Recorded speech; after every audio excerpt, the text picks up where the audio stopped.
All right, I think I got it figured out. We're good. We're live. You guys are like, I don't care, I'm already in the room.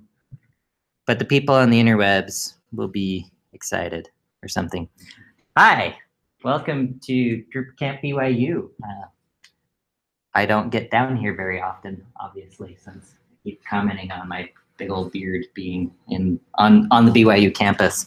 But anyway, this session, we had our Salt Lake Doug meeting yesterday, and we were talking about sessions for Drupal Camp Utah, which will be on May 4th.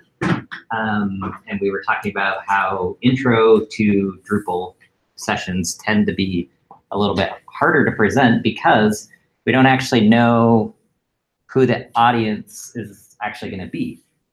You know what I mean? So like half of you might be just people who enter content, and then the other half might actually be developers, you know, so it's kind of a mixed audience. So this is my disclaimer. I reworked everything this morning and threw away a bunch of slides, so we're just gonna wing it. So we're just gonna see what goes on during this. How much time do I have? Like 45 minutes or an hour? Well, somebody keep an eye on the clock and just let me know when I have like 5 minutes left. And so we're just going to kind of wing it, but I've actually got some slides. So I guess we'll get started. In case you didn't know who I don't actually use Twitter, but I put my Twitter up there anyway, and I only really Instagram when I travel and take pictures of my cat. So anyway, that's me. So audience poll, who is actually new to Drupal? Who's never really used it till recently? Okay, wow. So you're new to Drupal 8 or using Drupal 7? Both? Okay. So next question. How many of you are developers? So most of you are new to Drupal also. Half developer? Like you open up the editor and kind of do some stuff? All right, and then how many of you are just like users, people who whether do use Drupal somehow but don't actually like open up an editor to change code? Sorta, no, kind of, but more developers, or how would you classify yourself? Okay, perfect. Even better. All right, so please ask questions. Like I said, I just totally changed everything last minute, so we're gonna kind of wing this. I hope that doesn't mean it's gonna be a terrible experience for you, but if it is, raise your hand and ask a question and we'll change it. So I'm pretty confident we can kind of talk about things that are gonna be valuable to everybody. And I just threw this in here just, have a scriptural reference, I guess. Teach people to fish or something. Okay, so I installed Drupal. Now what?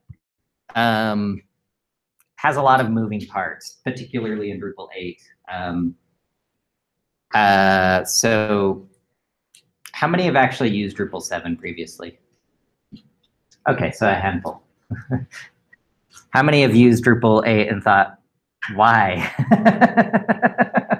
I have on multiple occasions. Okay, so there are a lot of parts, a lot of moving parts that have changed from 7. And if you're new to Drupal, then don't even worry about 7. Just move right into 8 and just learn it. If you're already familiar with object-oriented programming and you're a developer, I think it'll be pretty easy for you.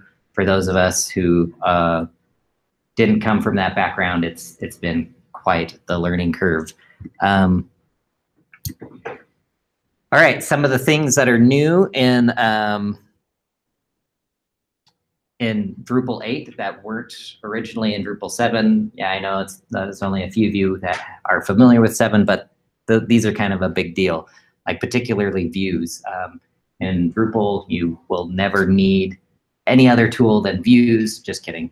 But really, views builds a lot of the majority of to use in Drupal itself. So that was kind of a big deal.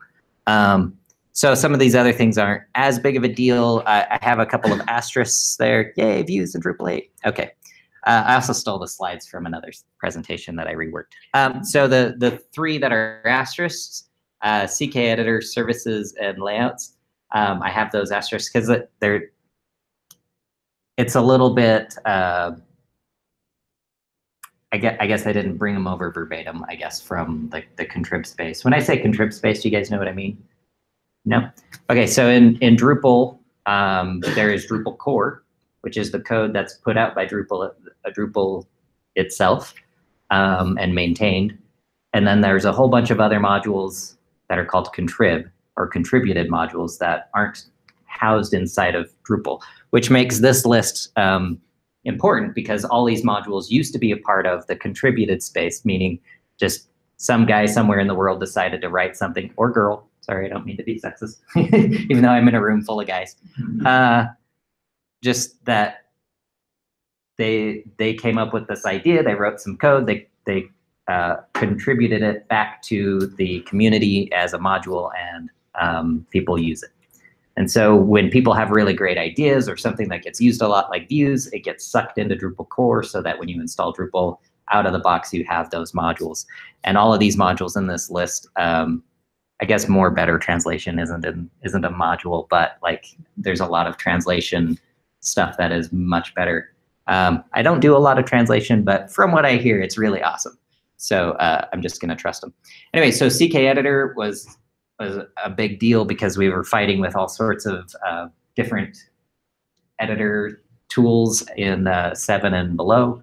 And half of them that maybe if you came from the Drupal 6 era, like half of them that you used in that period of time just don't even exist in 7 and definitely don't exist in 8. But it's nicer to just have the text editor like built in. Services is a big deal.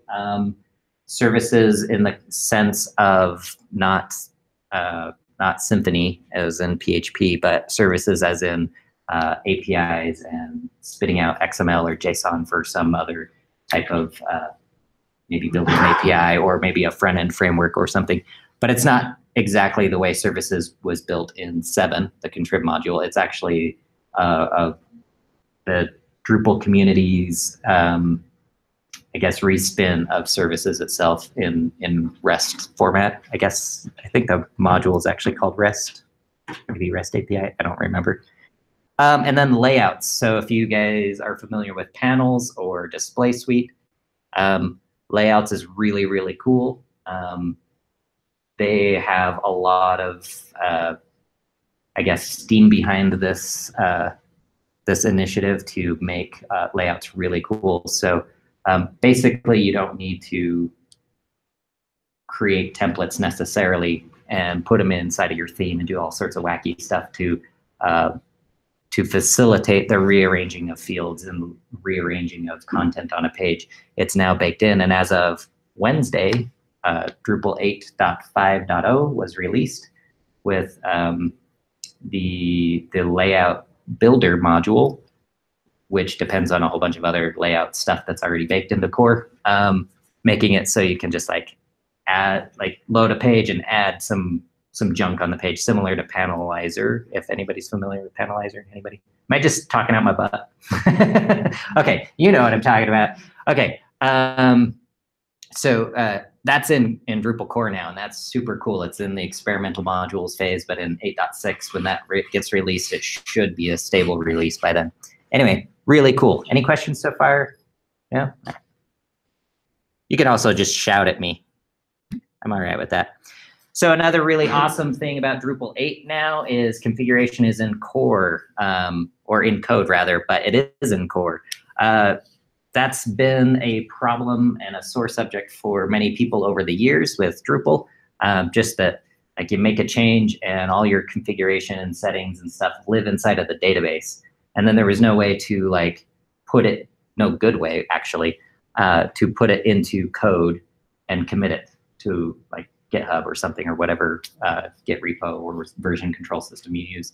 And so that's a huge leap forward for Drupal 8 or Drupal in general, and it has actually been super awesome. So in Drupal 7, if anybody's heard of features, anybody features? Yeah, just like the one guy that's been around probably forever. He's like, no, but I know. Okay, so features is sort of like that and sort of like config. Has anybody played with config in 8? Let me jump over there. No? Anybody want to know more about that later? Okay. Yeah, sure. We don't know why. We eventually want to know everything about everything. So. All right. So, okay, I'm going to do that in like 20 minutes. Is that good? So point is, like, it was really hard in previous versions, and now it's super awesome. And it's just like a couple of commands or a button in the UI. You just get it out in code. And it makes migrating between, well, not migrating, maybe deploying changes between copies of a site pretty easy. It's been a lifesaver. YAML everywhere. So a lot of the settings and configuration and Drupal specific stuff that's in code, like defining things such as like modules and themes and whatnot, are all written in YAML. And that's a Symfony thing. I'm not actually too familiar with Symfony, but I'm familiar enough with Drupal 8 and what it does with Symfony, and here I am. But here's an example of the of a theme file in 7, the way we used to do it and the way we do it now. So if you're coming from 7, it's pretty easy. So this side is YAML, and this side is the, I guess, I don't know what it was technically called in 7 and below, but that's how it was defined in the .info file. If you've heard of a .info file, it's just the file that defines what the module or package is that you're trying to install.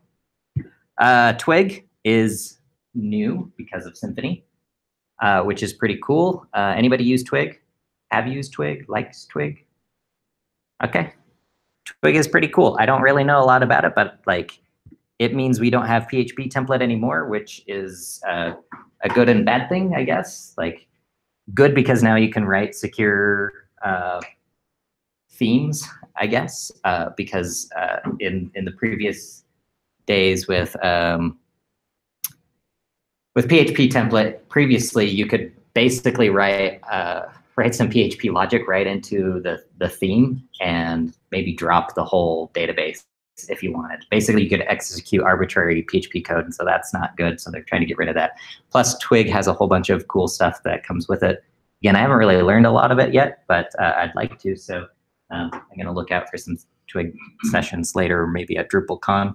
But it's pretty much the same. Basically, you just don't use PHP tags anymore, and you just have to kind of learn a little bit different syntax at a basic level. So if you were converting from an older version of Drupal. Composer, who uses Composer? Anybody? Anybody scared of Composer? Me? Just kidding, I'm not anymore, but I was. It's pretty intimidating because it's all command line stuff.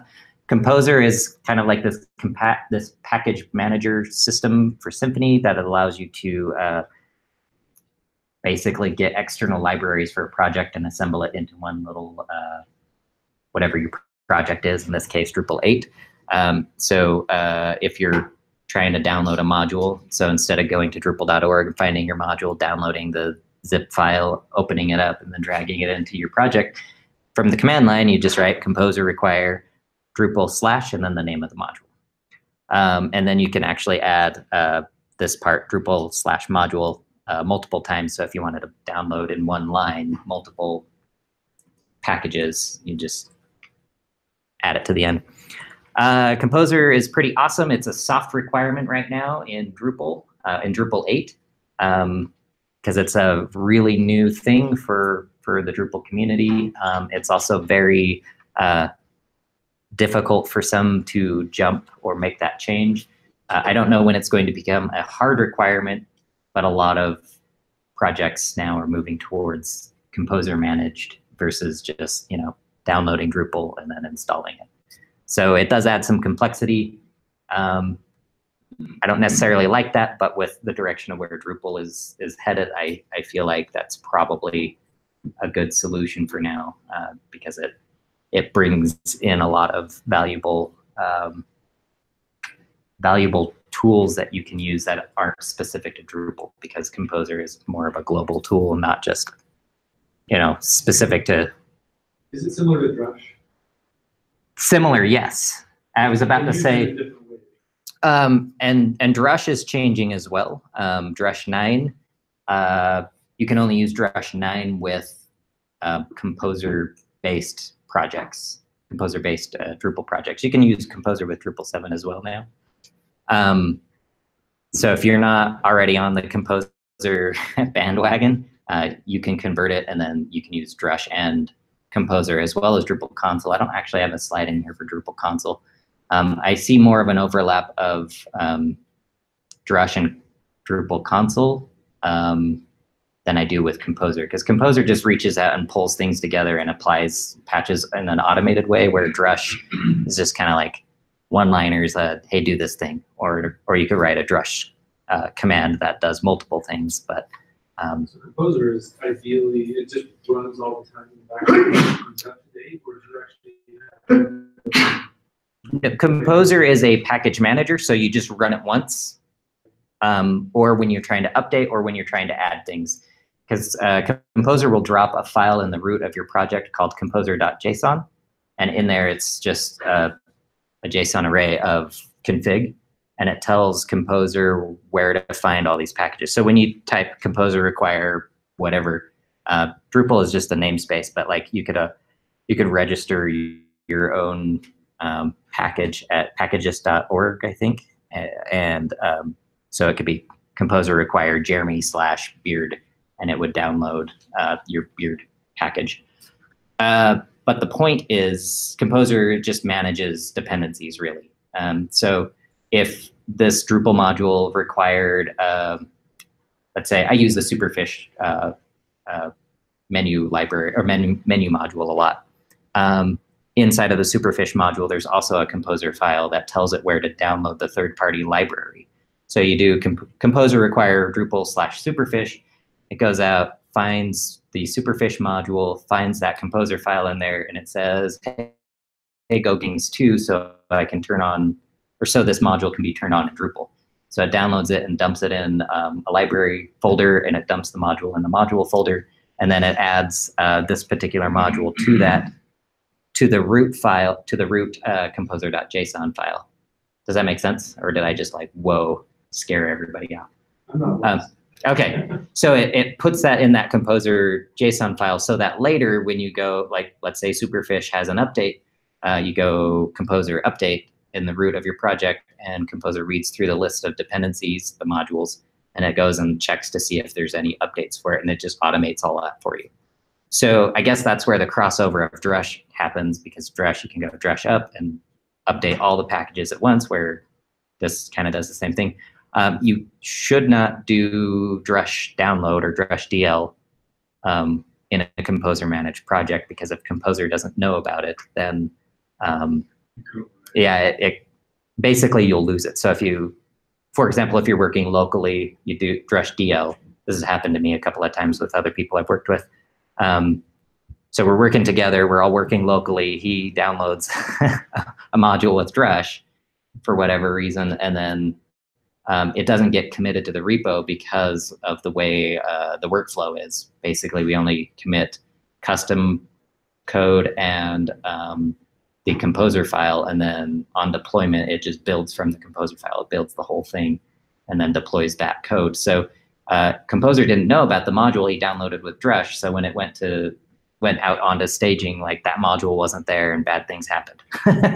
So he just had to go and add it and then redeploy, and it figured it out, and all was well after that. But so essentially, Composer is a way of defining all the modules and everything to be in your site in one place. Yeah, basically. You can also things that are publicly available. You can also get things that are not publicly available. Like you can have private, like Composer repos. I've never done that, but I've looked into it. Just you have your own private. Yes. Repo. You can also use Composer to grab just like zip files somewhere. So if you wanted to put a zip archive of some code that you're going to use in your project on S3 or something, you just tell it where it's at, and it will pull it in and unzip it and dump it where it needs to go. You can also apply patches. So early on in Drupal 8, we needed a lot of patches to make things work. And I think to a certain degree we still do, but it kind of depends on what you're doing. But Composer can also apply a patch similar to the way a Drush makefile would have applied a patch, or does apply a patch.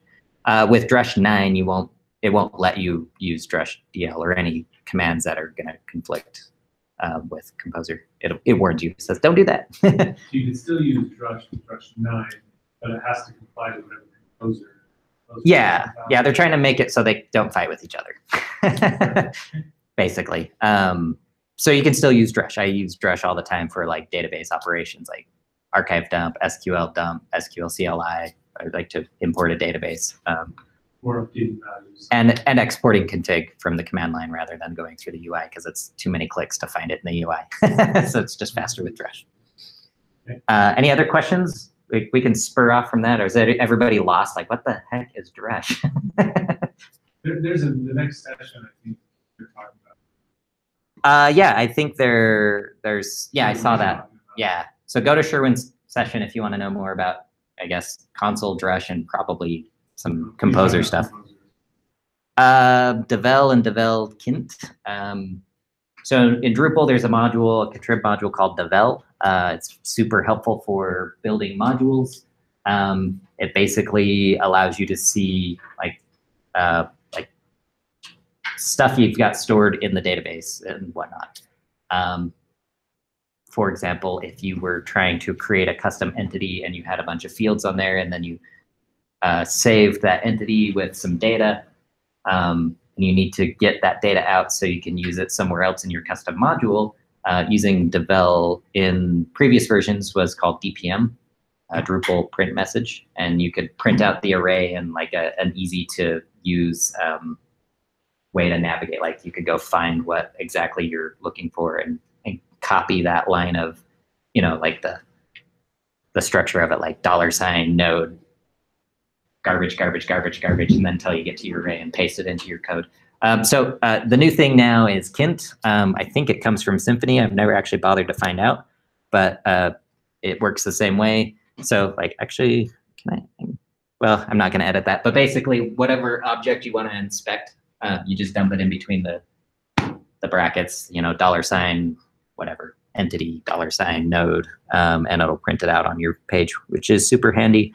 I know there's other better ways, like using Xdebug and things like that. I don't really use that when I'm developing. I just go with what's easy because I'm a simple-minded person. And I guess I'm basically at the end of my slides because I dumped everything because I didn't really know where to go. But getting help, Sherwin talked about it in the opening session. If you guys were in there, not the documentation, but documentation is pretty good, I guess, in some areas, and in other areas it's lacking. So where do you fill in the gaps other than Google? Just join us on Slack. I don't know what the BYU Slack is. I didn't actually know until today. So you can join the Greater Utah Slack or the BYU specific one, or both, and ask questions in them. Don't post. Back up a second, yeah. Don't post stuff in the forums on Drupal.org. Nobody's gonna give you a reliable answer. Slack is the thing the cool kids are using these days. So we'll see what we're gonna use in a couple of years. But right now it's Slack. So probably the better one to use. And Drupal.org has their own Slack. It's really noisy because of the volume of people in there. So that's sometimes really hard to use, but we have our own Slack groups, so might as well just go to those. But I actually don't know what the URL for the group, the large community Slack is. Is that good? Did you get the URL? Okay. Sherwin posted the slides in a couple. Yeah, I think it's just Drupal on Slack. A very good way to get answers on a module, assuming it's active, is in the module's issue queue itself. I just threw this in there from another presentation I had just to make sure that, that there's other resources if you can't get somebody to really answer your question, and maybe you can't get your question answered here either, but at least you're trying and somebody else might stumble on it. So if you post an issue on a module's issue queue, often you'll find somebody else who has the same problem. That's happened to me a lot with Drupal 8 specifically because, I mean, we're still just ramping up to using 8. And there's a lot of things that still haven't been sorted out. So you post in there, and over time, you help other people figure out the same problem. And you also help the module maintainer know that there's a problem with their particular module, or there might not be something that should exist in their module, and hopefully they fix it. So that's a good resource. Yeah, I just said that. Said that. Okay. Other learning, build a module, and Drupalize Me. They're both similar. I haven't really checked out Build a Module lately, but Drupalize Me is pretty cool. I got a subscription to that. But basically, they're both just kind of like video training of different things. So you can go and search. Both of them have some free videos, and then they also have some private content that you have to subscribe to get to. But it's been a pretty helpful resource, especially with some of these Drupal 8 things that are very new. So there's not quite so many blog posts about it yet. So Google isn't always so helpful. And apparently the user guide, they're trying really hard to make that better. That if any of you have ever tried to get like a quality guide to something about Drupal, you don't usually find it on Drupal.org, but they're working on it. So A for effort. And it looks pretty good. Like I clicked through it, and I mean, I don't really have a good use case right now to like actually go in and see something useful there. You know what I mean? I haven't tried it because I haven't had the need, but yeah. And then all the other ones I don't know about. If you guys know of resources, that would be helpful. Let me know. I would add it to this. Let's see what else. Are there other things you want to know? And that's it. Like, so we can talk about some other stuff. I don't know how much time I have. I've got a VM available with Drupal 8 in there. I can show you some stuff that sounded curious to you guys. We can steer it whatever direction you want. Because I know that was kind of a vague, high level, this is Drupal and it does stuff, and a lot of words that maybe didn't make sense. So, yeah. What are you seeing as the biggest moving from 7 to 8? The sheer complexity of just getting started with just installing Drupal itself, Drupal 8. The composer thing that we were talking about, it took me a long time to get on board with that because I'm not used to it. I didn't know it. And a lot of people who've been in the community for a long time probably resisted a little just because, well, actually, have you heard of Backdrop CMS? Okay, so Backdrop CMS is a fork of Drupal 7 because when Drupal 8 started happening, some people are like, no, this is stupid.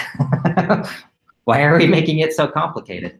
And Drupal 8 really is complicated in comparison to previous versions of Drupal. So what they've done is taken a lot of the ideas of Drupal 8 and packaged it up in a Drupal 7-like system. And I don't know how popular it is. The Utah camp will have a session by one of the guys. I think he's a maintainer. Maybe he's not. I don't know. Anyway, there'll be a session at Drupal Utah for that. But point is, it's complicated. And I feel like it's a barrier for a lot of people, and it's not as easy as, say, like, WordPress you can get installed in a couple of clicks, whereas Drupal 8 takes way more clicks than that. Have you heard of Pantheon? I don't work for Pantheon. I just have their t-shirts. But like for the developers, they're super friendly for developers. You can spin up a Drupal 8 site pretty quickly using Pantheon. You don't have to worry about server environments or anything. You just set it up there and you're good to go. But I work locally.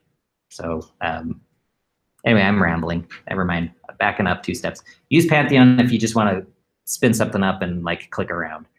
So that's they have a lot of free stuff you can use before you actually have to start paying them. And you don't have to stick with them. You can always export your site and move to something else that makes more sense. You said you want to see stuff. Did I answer your question? Did I ramble too much? No? Okay. Yeah. All right.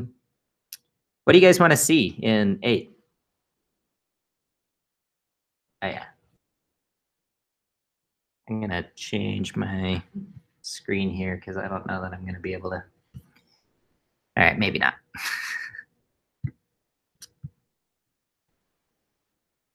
Yeah, it's saying installing a site and setting it up. But Installing what? a site, just setting one up. Oops. Or just seeing how composer works. And I know I'm probably going to go see it in the next session to go to, but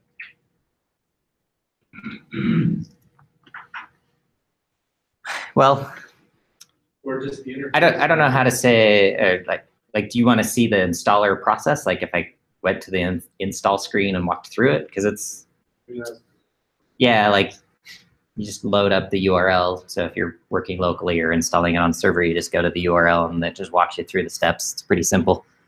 So I guess what makes it complicated? If Drupal 8 is so complicated to set up, I think it's specifically the composer thing, and like if you're running locally, getting the environment set up, like using something like MAMP or XAMPP or whatever the other flavors are of local stuff, it tends to be a little bit tricky. I use Drupal VM.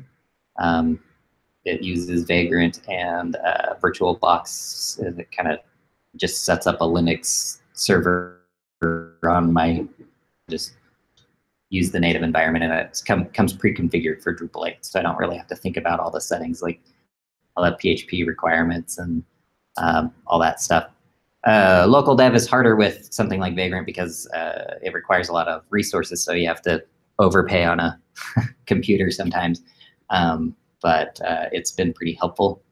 So that's what simplifies it for me, using tools like Drupal VM. And I know there's other things like DDev and yeah, Acquia has some tools. So if you're already in the Acquia ecosystem, use their tool. It'll probably be easier. Actually, the guy who works for Acquia built Drupal VM, like also, I think, participates in whatever their tool is, like building their, it's like Acquia BLT or something. I only remember that for bacon, lettuce, tomato, but but it's actually build launch tools, and it comes prepackaged with a bunch of cool stuff.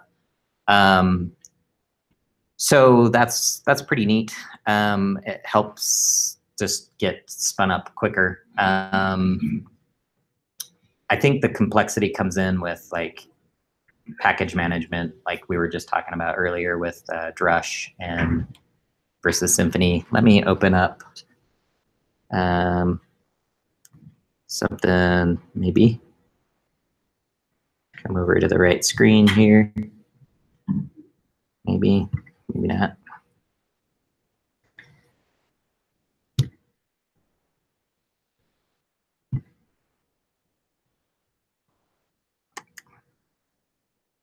It's gonna find a,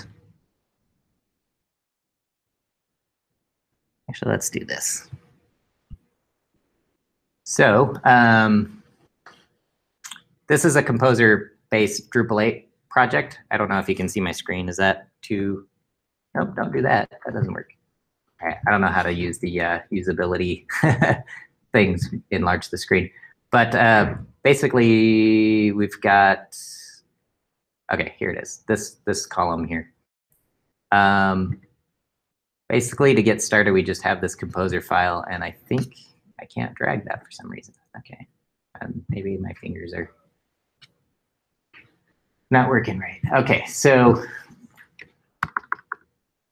I'm sure Sherwin will talk about it, and there's just like one line template that you can find that you just copy and paste it, tell it what directory you want Composer to install Drupal into, and it'll go and it'll pull in all the dependencies it needs.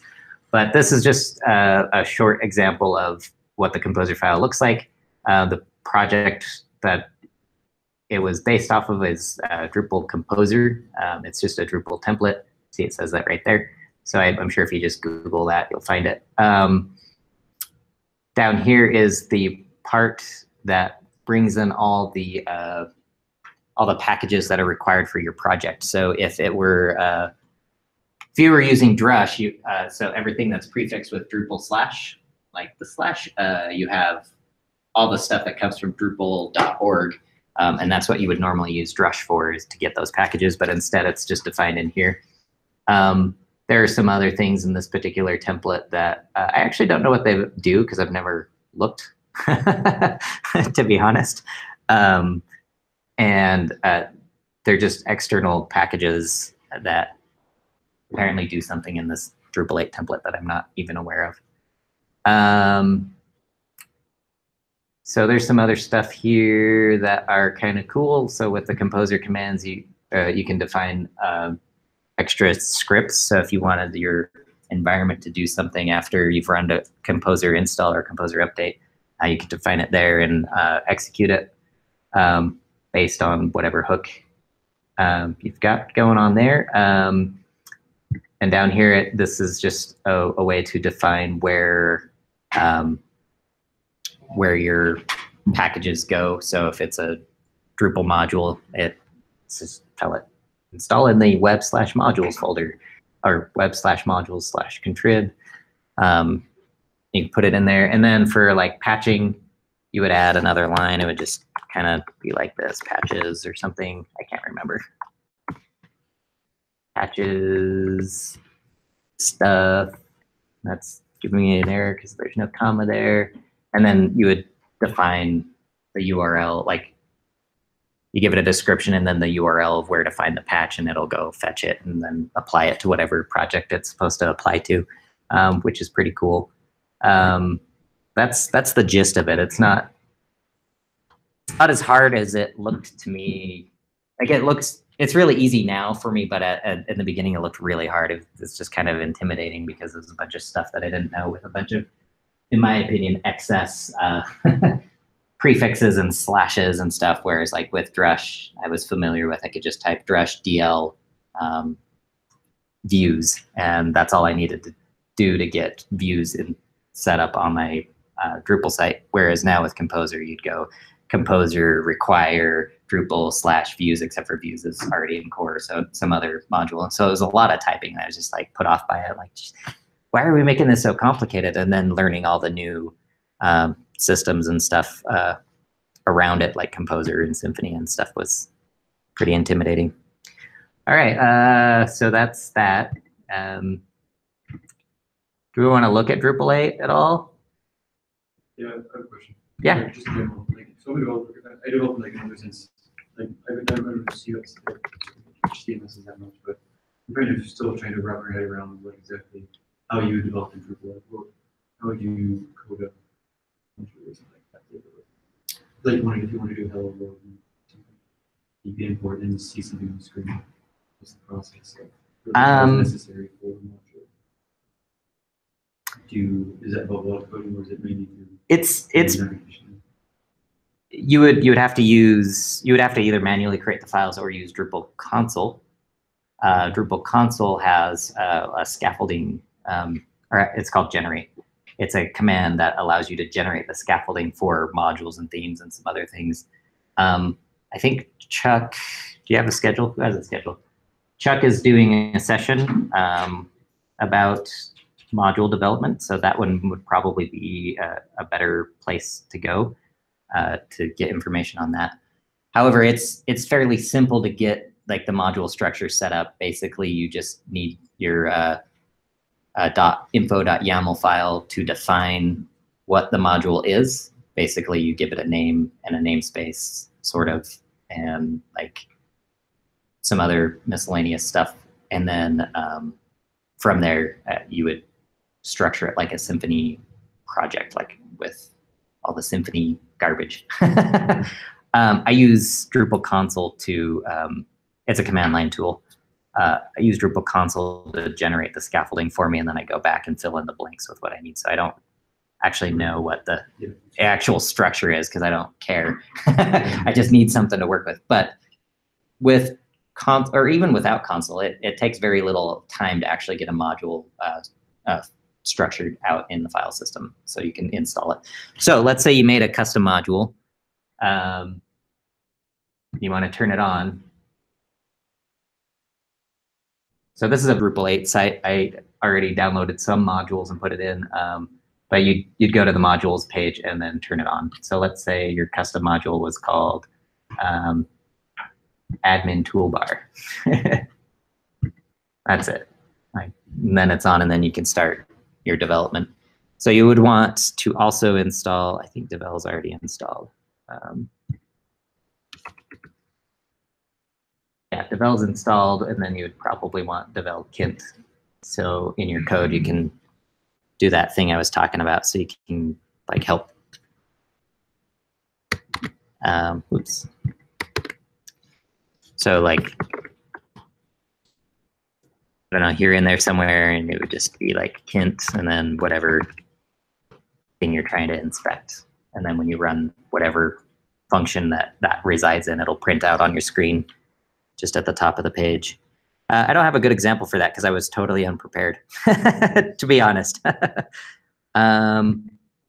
essentially, that's for development purposes. That would be Yeah. something you would want on your production site. Yeah, you wouldn't want it on production.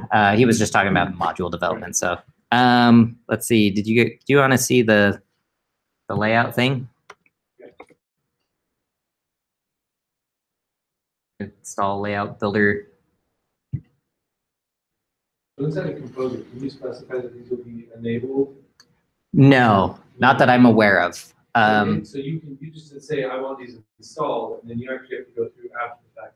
Yes. I'm sure there's a way. I guess you could create an install profile. So if it's a brand new project, you use Composer to make sure all the modules are in place, and then use an install profile to turn on modules. I suppose you could also do it with one of those script hooks that I was showing you.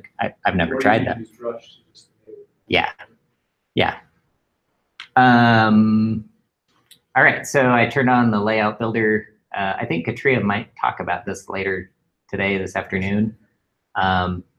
So content types, you guys know what content types are?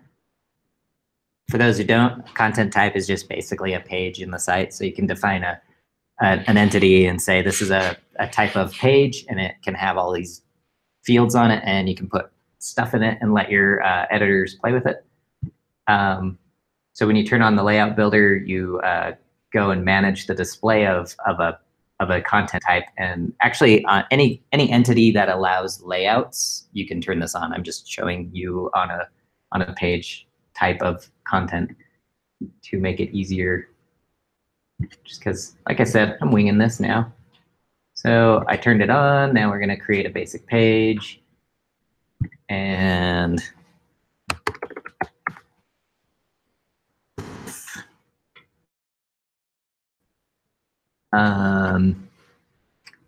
now you have that page.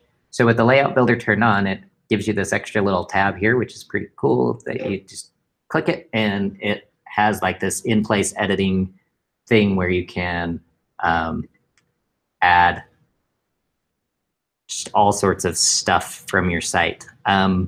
Since this came out like 2 days ago, I haven't played around with it yet, so I don't know if you can like limit this list.